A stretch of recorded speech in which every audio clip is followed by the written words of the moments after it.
Вітаю вас, шановні глядачі YouTube канала 6TV Бай. Меня зовут Алексей Батюков, и я буду вести новую программу на этом YouTube канале. Наша программа будет называться «Могилевщина гістарычная». И я постараюсь рассказать вам, по сутнасці, усю гісторыю Могилевщины от самых початков, от заселения Могилевщины и до сучаснасці, по магчымасці, наколькі хопіць у мяне моих магчымасцяў. Я пачну з таго, што раскажу вам сёння пра тую перыядызацыю, якой я буду прытрымлівацца. Я падзелю, напэўна, гісторыю Могилевщины на тры такія сэнсавыя храналагічныя блокі, па которым ужо я буду працаваць. Ну і сёння мы ўжо пазнаёмімся з самымі першымі, самымі раннімі жыхарамі нашага рэгіёна. Гэта будуць неандэртальцы, магчыма, што закранем і краманьёнцаў. Пачнем перыядызацыі, якой я буду прытрымлівацца для того, каб раскрыць, уласна кажучы, усю рэтраспектыву жыцця на Могилевшчыне. Гэта будзе такая перыядызацыя. Спачатку будзе гістарычны перыяд. Гэта значыць ад самага засялення тэрыторыі Могилевшчыны людзьмі і да перыяда, калі паяўляюцца першыя літаратурныя крыніцы, пісьмовыя крыніцы, якія закранаюць наш рэгіён. Такім чынам, самая дальняя мяжа храналагічная у нас прыблізна займае прамежак 100-40 тысяч гадоў да нашай эры. Такая класічная ёсць храналогія, што насельніцтва, нейкае насельніцтва чалавекападобных асобаў, чалавекападобных істотаў, так лепш напэўна сказаць, паявілася на Могилевшчыне, у прынцыпе, на Беларусі 140 тысяч гадоў таму. А верхняя мяжа нашага першага перыяду гэта будзе час, калі тэрыторыя Беларусі трапляе на першыя пісьмовыя крыніцы. Канешне, на старонкі прац заснавальніка гістарыяграфіі Герадота. Гэта сярэдзіна першага тысячагоддзя да нашай эры. Гэта вельмі вялікі этап, храналагічны прамежак. Спадзяюся, што я змагу яго раскрыць проста зразумела для вас і, в прынцыпе, раскладзем гэты этап на асноўныя складовыя часткі. Пазней у нас будзе другі этап гістарычны, гэта протагістарычны перыяд ад паяўлення першых пісьмовых крыніц пра нашы землі да паяўлення, уласна кажучы, пісьмовай традыцыі на саміх нашых землях. А потым ужо будзе, уласна кажучы, гістарычны этап раскрыты. Гэта перыяд ад паяўлення пісьменства і да сучаснасці. Вось такая у нас будзе храналогія. І такім чынам мы пачынаем першы цыкл праграм.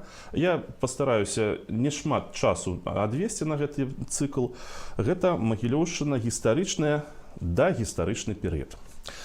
Для того, каб раскрыць гэту тэму больш-менш паслядоўна, неабходна ўлічыць некалькі фактараў. Па-першае, уласна кажучы, нас, напэўна, будзе цікавіць у першую чаргу засяленне тэрыторыі Могилевшчыны людзьмі, якія пакінулі свой след, альбо чалавекападобнымі істотамі, якія пакінулі свой след у нашай памяці, у нашай генетыцы, у нейкім сэнсе сталі часткай нашай спадчыны.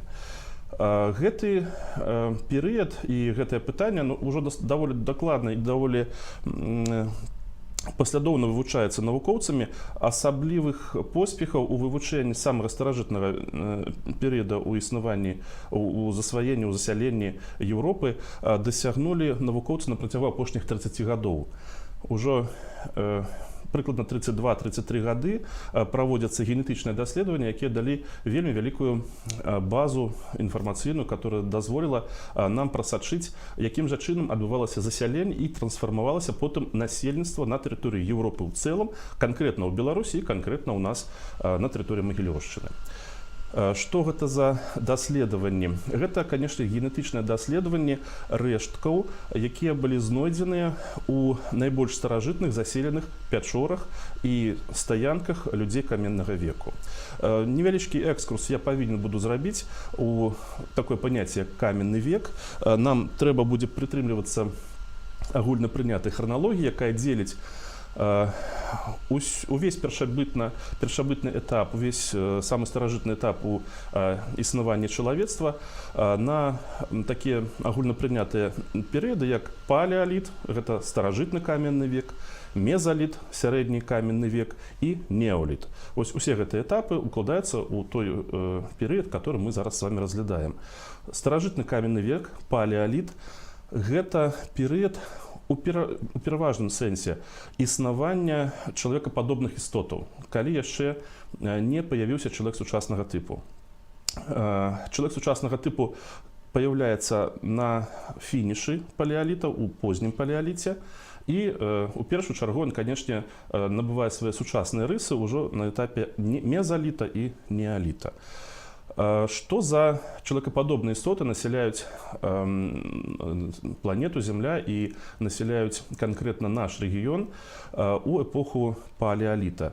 Гэта прыналежны да нашага рэгіёна, канешне, неандэртальцы. Зараз я вам пакажу невялічкае такое дрэва, як развівалася, у прынцыпе, чалавечая раса на працягу усяго існавання. Вот мы можем з вами заўважыць, што табліца мае адразу храналагічны і геаграфічны паказатели. Значыць, у левой частцы мы бачым чалавекападобных істотаў, дрэва развіцця чалавекападобных істотаў у Афрыцы ад яшчэ самай глыбокай старажытнасці, прыблізна другі мільён год да нашай эры. Прыблізна 600-800 тысяч гадоў таму першыя афрыканцы выходзяць, хутчэй за ўсё, на тэрыторыю Анатоліі, на тэрыторыі Кавказа, на тэрыторыю Пярэдняй Азіі. І тут фарміруецца група чалавекападобных істотаў, іх называюць чалавек гейдельбергскі, чалавек каўказскі, з якіх пойдуць ужо развівацца самастойныя адгалінаванні блізкіх да чалавека неандэртальскага, чалавека неандэртальца, чалавека так званага дзенісаўскага і, уласна кажучы, краманьёнец альбо чалавек сучаснага тыпу. Вось гэтыя тры адгалінаванні: чалавек дзенісаўскі, неандэрталец і чалавек сучаснага тыпу. Вось гэтая шырокая галіна. Як вы можете пабачыць, яны перасякаюцца. Гэта, па сутнасці, чалавекападобныя істоты і людзі, якія былі вельмі роднымі, але не адным і тым жа. Гэта не прамыя продкі чалавека, неандэртальцы і дзенісаўцы так званыя, а гэта сваякі, вельмі блізкія сваякі, з якімі магчыма было мець агульных дзяцей. Пра неандэртальцаў мы ведаем зараз вельмі шмат. Неандэртальцы засялілі, верагодна, паўночную Афрыку, а потым Пярэднюю Азію і разышліся па ўсім еўрапейскім і нават еўразіяцкім, па ўсім еўразійскім кантыненце, так званы межледавіковы перыяд. Яны сфармаваліся, хутчэй за ўсё, ва ўмовах, як асаблівы антрапалагічны тып, ва ўмовах ледніковага перыяда. Пра іх мы ведаем дзякуючы таму, што засталося вельмі шмат парэшткаў неандэртальцаў. Яны раскіданы практычна па ўсёй Еўразіі. Знаходзяць парэшткі неандэртальцаў і ў Еўропе, і ў паўднёвай Еўропе, у паўночнай Еўропе. На тэрыторыі Азіі таксама шмат парэшткаў. Усяго парэшткаў неандэртальцаў знойдзена каля 600. 600 фрагментаў альбо цэласных шкілетаў. І таксама у Пярэдняй Азіі, канешне, знойдзена. Неандэртальцы пакінулі свой след у генафондзе чалавецтва, але ў першую чаргу і ў найбольшай ступені яны пакінулі свой след сярод еўрапейцаў. Давайте зараз пабачым яшчэ одну карту. Вось гэта аналіз таго генетычнага следу, які пакінулі неандэртальцы і так званыя дзенісаўцы ў сучасным чалавецтве. Як можна пабачыць, вось светлымі сінімі кропкамі паказаны той генетычны след, які пакінулі неандэртальцы. У сучасных еўрапейцаў гэтыя гены складаюць да 2%. У астатніх рэгіёнах іх след мінімальны альбо наогул адсутнічае. Так, у прыватнасці, гэтага следу не фіксуецца ў Афрыцы. Суседзямі і чалавекападобнымі істотамі, якія жылі адначасова з неандэртальцамі, былі яшчэ і так званыя дзенісаўцы. Гэта нядаўна адкрытая такая подраса чалавечая, якая вельмі мала вывучаная, выключна таму, што засталося вельмі мала іх фрагментаў. Костных парэшткаў знойдзена ўсяго 5, яны ўсе знойдзеныя ў так званай дзенісавай пячоры на Алтаі. Але нягледзячы на тое, што так мала парэшткаў, навукоўцам удалося здабыць ДНК дзенісаўцаў, і высветлілася, што ДНК адпавядае некаторым групам сучасных людзей, которые пераважна насяляюць Аўстралію і Палінезію. Ну, і у меланезійцаў і у аўстралійцаў да 3% ДНК дзенісаўцаў захавалася. Вось прыблізна такая генетычная карта перед нами раскладзеная, і мы з вами бачым, што тэрыторыя сучаснай Еўропы, тэрыторыя Беларусі была заселеная у першую чаргу неандертальцамі. Канешне, неандертальцы, ну, мы з некаторай долей дапушчэння павінны гэта прызнаць, але неандертальцы з'яўляліся першымі насельнікамі тэрыторыі Магілёўшчыны. Чаму мы можам так сцвярджаць? Справа ў тым, што на тэрыторыі Магілёўшчыны, так, зараз мы з вами пабачым гэтую карту. На тэрыторыі Магілёўшчыны знаходзяцца два помніка. Ну, я зараз павінен буду паправіцца, якія захавалі менавіта следы прысутнасці неандертальцаў. Вот вы бачыце карту расселення неандертальцаў. Яны расселіліся ў перыяд, калі ледавік пакрываў моцным шчытом усю сучасную Скандынавію і набліжаўся час ад часу і да тэрыторыі сучаснай Беларусі, і пакрываў частку тэрыторыі сучаснай Беларусі. Ледавік, ён рухаўся паступова на поўдзень, потым адступаў на некалькі дзесяткаў тысяч гадоў часам. Калі ён адступаў, быў спрыяльны перыяд для засялення тэрыторыі Еўропы, і вось у гэты самы перыяд прыблізна ў 40 тысяч гадоў таму, 20 тысяч гадоў таму, вот где-то ў гэтым прамежку неандертальцы пасяляюцца і на тэрыторыі Беларусі. На Беларусі захавалася некалькі іх следоў прысутнасці, і ў прыватнасці у Магілёўскай вобласці ёсць следы іх прысутнасці. Вот паглядзіце на гэтыя следы прысутнасці. Неандертальцы вядомыя па так званай археалагічнай культуры Мусцье. Прадметы, якія адпавядаюць гэтай археалагічнай культуры, былі знойдзеныя на Быхаўшчыне. Гэта вёска Абідавічы Быхаўскага раёна, вось яна пазначана у нас на карце.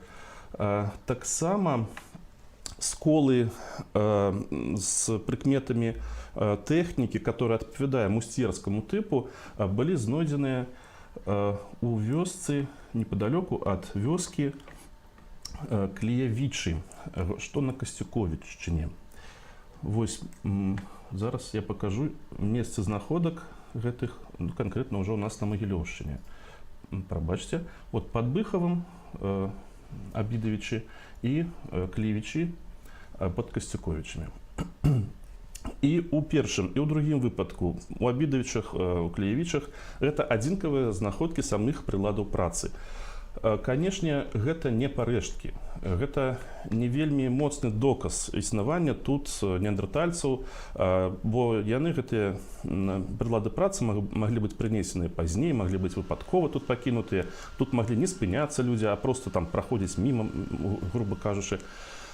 Але ўсё роўна, раз знаходкі менавіта іх прыладаў працы ёсць на тэрыторыі Магілёўшчыны, гэта дае нам падставы лічыць менавіта неандертальцаў самымі першымі насельнікамі нашай тэрыторыі.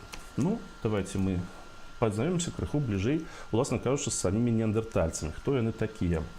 Што сабой уяўлялі неандертальцы? Так вось, на працягу апошніх 200 гадоў, калі даследаваліся неандертальцы, на працягу якіх даследаваліся неандертальцы, сфарміравалася даволі шмат міфаў адносна таго, што сабой уяўлялі гэтыя істоты. Іх спачатку меркавалі непасрэднымі продкамі чалавека, зараз мы ведаем, што яны не продкі, а сваякі чалавека. Рэшткі аднаго з іх належалі чалавеку даволі старому, і па тых трансфармацыях, якія адбыліся з гэтым арганізмам, з арганізмам гэтага неандертальца, сталі меркаваць, што ўсе неандертальцы сутулыя, згорбленыя, магчыма, нават было іх прадстаўляць падобнымі да малпаў, але гэта невернае прадстаўленне. Мы сёння можам зазначыць, што неандертальцы былі Ну, настолькі ж ну, гэта, конечно, дапушчэнне, але вельмі блізка інтэлектуальна развітыя да сучаснага чалавека, да чалавека сучаснага тыпу.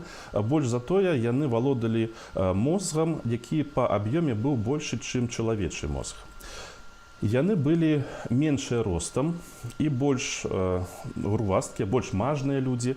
Яны былі прыблізна ростам 160 сантиметраў мужчыны, 150 сантиметраў жанчыны, але пры гэтым агульная мышачная маса у мужчын была большая, чым у чалавека сучаснага тыпу на 40%.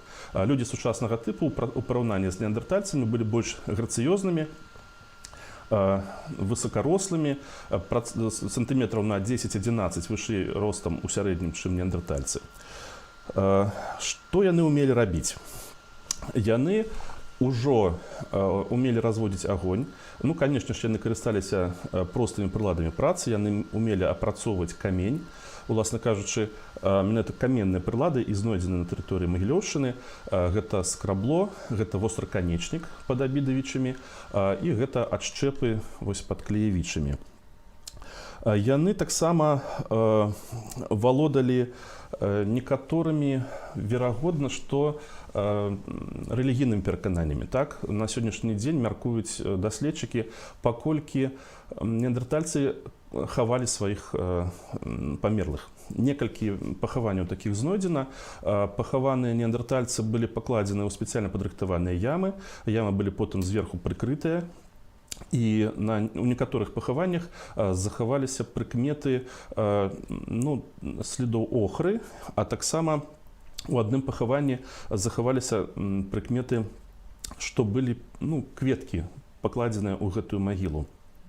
Чаму былі пакладзены кветкі, не ведаю дакладна даследчыкі. Две версіі, як сімвалічнае пакладанне гэтых кветак для ўпрыгожвання магілы, альбо, можа, сімвалічна хацелі неяк дапамагчы гэтаму чалавеку у пасля жыццёвым існаванні. Ён хварэў, моцна хварэлі ў яго хварэлі ногі і спіна, як даведаліся зараз навукоўцы. І магчыма, што такія лекавыя сродкі яму паклалі яшчэ і з сабой. Вось такія ёсць версіі наконт таго, што мы можам ведаць пра іх. Што яшчэ мы можам пра іх сказаць? Што яны, хутчэй за ўсё, валодалі мовай.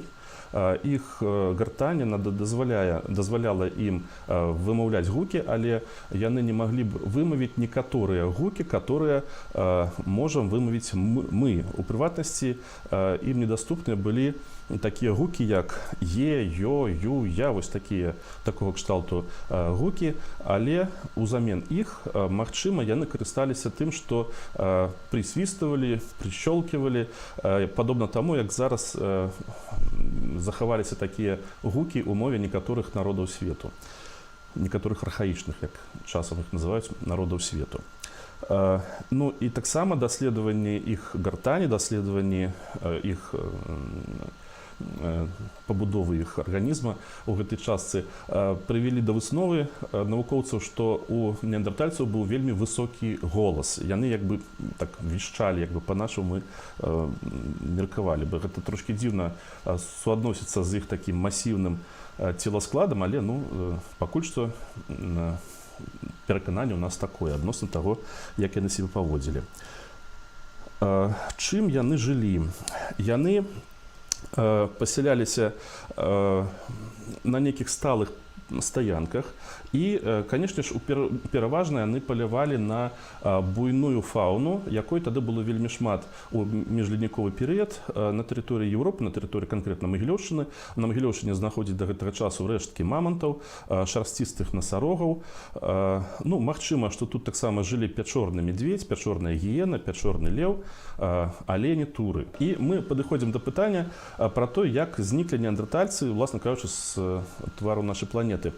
Гэта пытанне даволі складанае, і наконт гэтага пытання існуе некалькі версій. Яны трансфармаваліся, развіваліся з адкрыццём усё больш новых звестак пра гэтых чалавекападобных істотаў. Яшчэ гадоў 15 таму рабочая версія была такая: разглядаць неандертальцаў як тых, хто меў даволі цесныя і складаныя адносіны з людзьмі. Справа ў тым, што людзі сучаснага тыпу жылі адначасова з неандертальцамі на фінальным этапе жыцця неандертальцаў. І магчыма, што неандерталец быў адносна чалавека сучаснага тыпу мужам ці жонкай яму, ворагам альбо ежай. Такі правакатыўны загаловак, напрыклад, быў размешчаны ў часопісе National Geographic. Ён абмяжоўвае тыя версіі, которые характарызуюць тыя версіі, якія былі працоўнымі каля 10-15 гадоў таму. Зараз жа ёсць яшчэ версія, што, магчыма, не чалавек стаў прычынай, галоўнай прычынай таго, што неандертальцы зніклі з планеты. Яны, верагодна, не змаглі прыстасавацца да тых уразлівых знешніх фактараў, якія актуалізаваліся прыблізна 25-26 тысяч гадоў таму. У гэты час мяняюцца магнітныя палюса Зямлі. У гэты час зніжаецца актыўнасць Сонца і павышаецца ўзровень радыяцыі. Практычна знікае азонавы слой. Дык вось існуе меркаванне, што вельмі агрэсіўным стала знешняе асяроддзе, якое паўплывала на неандертальцаў. Яны вымушаныя былі доўгі час хавацца ў пячорах, пакрываць сваё цела, свой твар тоўстым слоем охры для абароны ад уздзеяння знешняга. Яшчэ зараз ёсць такая актуальная версія, што неандертальцы магчыма, па сутнасці проста вырадзіліся. Яны жылі невялікімі калектывамі, яны, магчыма, мала мігріравалі, мала падарожнічалі, мала сустракаліся з іншымі прадстаўнікамі свайго роду альбо прадстаўнікамі сваёй расы, і ад вельмі цеснага кровазмяшэння яны маглі стаць носьбітамі якіх-небудзь хвароб, якія прывялі, урэшце-рэшт, да таго, што яны зніклі. Ну і, канешне, мы павінны улічваць, што, магчыма, усе фактары паўплывалі адразу, альбо многія з гэтых фактараў паўплывалі адразу. І людзі, магчыма, іх знішчалі, магчыма, людзі выціснялі з тых асяродкаў, дзе неандертальцы прывыклі жыць. Магчыма, што таксама знікалі умовы для іх жыцця з-за таго, што знікалі, уласна кажучы, напрыклад, тая ж самая мегафауна магла знікаць. Але па мегафауне яшчэ пытанне ёсць. Яна даволі доўгі час існавала яшчэ, і чалавек сучаснага тыпу яе знішчаў яшчэ пару тысяч гадоў пасля знікнення неандертальцаў дакладна. Так, ну і зробім невялікае такое падсумаванне вось гэтага перыяда і з гэтага нашага знаёмства з самымі першымі людзьмі на тэрыторыі Магілёўшчыны. Неандертальцы жылі прыблізна, на нашых землях, прыблізна 40-30 тысяч гадоў таму. Прыблізна ў гэты ж самы час паяўляецца на нашых землях і чалавек сучаснага тыпу. Магчыма, што канкрэтна на Магілёўшчыне, канкрэтна на Беларусі яны прыйдуць пазней, пасля таго, як ужо сыйдуць адсюль неандертальцы, але мы не можам выключаць і іх перасячэння, іх сумеснага існавання на нашых землях неандертальцаў і краманьёнцаў.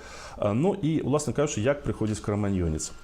Мы ведаем, што быў міжледніковы перыяд, міжледавіковы перыяд, які ахоплівае час існавання неандертальцаў і першае паяўленне людзей сучаснага тыпу, краманьёнцаў на тэрыторыі ўсходняй Еўропы.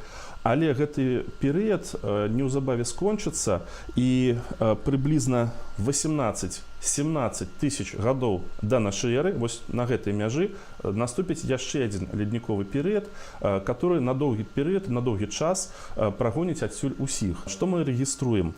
Мы рэгіструем, што неандертальцы, якія жылі тут прыблізна 30 тысяч гадоў таму, сыходзяць з гістарычнай арэны, а прыблізна 26-23 тысячы гадоў таму сюды, на тэрыторыю Беларусі, і канкрэтна на тэрыторыю Магілёўшчыны пранікаюць ужо першыя краманьёнцы, першыя людзі сучаснага тыпу.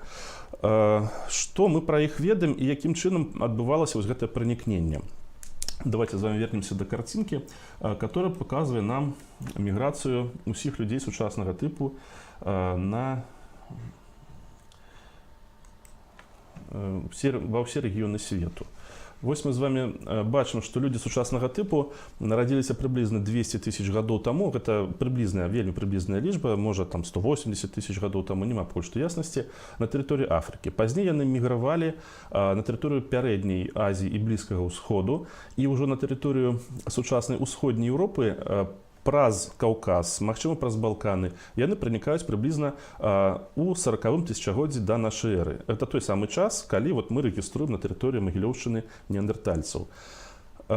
Непасрэдна самае блізкае пасяленне людзей сучаснага тыпу, краманьёнцаў ад Беларусі, гэта вельмі вядомы помнік Касцёнкі. Гэта вельмі складаны і вельмі такі разгалінаваны археалагічны комплекс, які налічвае некалькі дзесяткаў самых разнастайных стаянак, разнастайных пасяленняў людзей першабытнага ладу, і сярод іх 10 стаянак, которые маюць вялікую колькасць розных слаёў. Гэта месца, которое было заселена чалавецтвам ўжо прыблізна 40 тысяч гадоў таму. Гэта зусім недалёка ад Магілёўшчыны, і на тэрыторыі Беларусі касцёнкаўцы, людзі, которые былі носьбітамі культуры, зафіксаваны вот в касцёнках, пранікаюць ужо прыблізна ў 23-26 тысячагоддзях да нашай эры. Вот это наш рэгіён, который мае назву Касцёнкі. Вось гэта рэка Дон, і вось па ўсім вось гэтым высокім беразе у нас рэгіструюцца стаянкі людзей першабытнага тыпу. Зараз найбольш смелыя археолагі, гісторыкі выказваюць меркаванне, што, магчыма, Касцёнкі гэта такі кацёл, дзе варыліся людзі сучаснага тыпу, еўрапейцы сучаснага тыпу, адкуль яны потым распаўсюдзіліся па ўсёй Еўропе. Ну, даследаванні яшчэ, напэўна, пэўныя павінны на гэты конт працягвацца. Гэты перыяд 40, 30, 25 тысяч гадоў таму, гэта перыяд, калі чалавецтва было вельмі малалікім па сваёй колькасці. Яны ўжо пранікаюць сюды на тэрыторыю паўднёвай Беларусі, на тэрыторыю сучаснай Гомельшчыны, на тэрыторыю сучаснага Веткаўскага раёна. Але ўсяго на планеце, ўсяго ў еўрапейскім рэгіёне людзей сучаснага тыпу налічваюць, можа, у якіх там 1000 чалавек. Гэтыя людзі засяляюць два такія месцы, которые зараз вядомыя нам як археалагічныя помнікі Юравічы і Бердыш, якія адпаведна былі заселены людзьмі 26 тысяч гадоў да нашай эры і 23 тысячи гадоў да нашай эры. Што адбываецца потым? Яны тут жывуць, яны тут некую гаспадарку вядуць пэўны час, але 18-17 тысяч гадоў да нашай эры, вось у гэты перыяд наступае зноўку леднік, про который мы казалі вышэй, і людзі адсюль сыходзяць. Усё, мы можам сказаць пра тое, што першы этап засялення тэрыторыі Беларусі, ён быў даволі працяглы па часе, вельмі нешматлюдны па сваім насельніцтве, і закончыўся тым, што сюды прыходзіць леднік. Пазнейшае засяленне, па сутнасці гэта ўжо другі будзе этап засялення тэрыторыі Магілёўшчыны, тэрыторыі Беларусі чалавекам, пачнецца з адыходам ледніка. Тут будуць зусім іншыя носьбіты гэтай культуры, і вельмі вялікая розніца ў тым, што сабой уяўляе чалавек сучасны на тэрыторыі Магілёўшчыны і што уяўляе сабой чалавек першабытны, ну вось у перыяд 10 тысяч гадоў таму. Зараз у навуцы існуе меркаванне. Я агаwaruся спецыяльна, што гэта менавіта сучаснае меркаванне, магчыма, што оно памяняецца, але пакуль што гэта як рабочая гіпотэза працуе. Меркаванне такое, што насельніцтва, якое заселіла тэрыторыю сучаснай Еўропы, вельмі моцна змянілася, кардынальна змянілася у прамежак прыблізна 4-е тысячагоддзя, 4500-4000 гадоў таму да нашай эры. Не таму, а менавіта да нашай эры. Чаму гэта адбылося? Як адбылася, па якой прычыне адбылася такая моцная змена насельніцтва на тэрыторыі Еўропы? Навукоўцы пакуль што не ведаюць. Але гэта мы ўжо, напэўна, закранем у нашай наступнай праграме. которую правядзем у наступную нядзелю. Такім чынам, вось так крыху, можа павярхоўна, можа крыху не зусім роўна, стройна мы пастараліся раскрыць самы старажытны перыяд у гісторыі Магілёўшчыны, у гісторыі нашага рэгіёна, калі на тэрыторыі нашага рэгіёна паяўляюцца першыя чалавекападобныя істоты, першыя людзі. І пазней мы, напэўна, паспрабуем прайсці вось гэты гістарычны шлях да сучаснасці больш хутка, і наступны раз мы будзем з вами расказваць пра паяўленне на тэрыторыі Магілёўшчыны ўжо пастаяннага насельніцтва, якое, канешне, будзе мяняцца, але мы прасочым, як яно будзе мяняцца. Мы у прынцыпе ўжо зараз ведаем, як канкрэтна яно мянялася ў маштабах усяго еўрапейскага рэгіёна, ну і зможам зрабіць некаторыя высновы з таго, як гэта адбывалася канкрэтна у нас на Магілёўшчыне. Ну што ж, глядзіце наш канал, глядзіце нашы гістарычныя адукацыйныя праграмы. Спадзяюся, што вам будзе цікава. Ну, я буду старацца развіваць гэты праект разам з вами. З вами быў Алексей Бацюкоў. Гэта была наша першая праграма «Магілёўшчына гістарычная». Пазней будзе яшчэ больш цікава.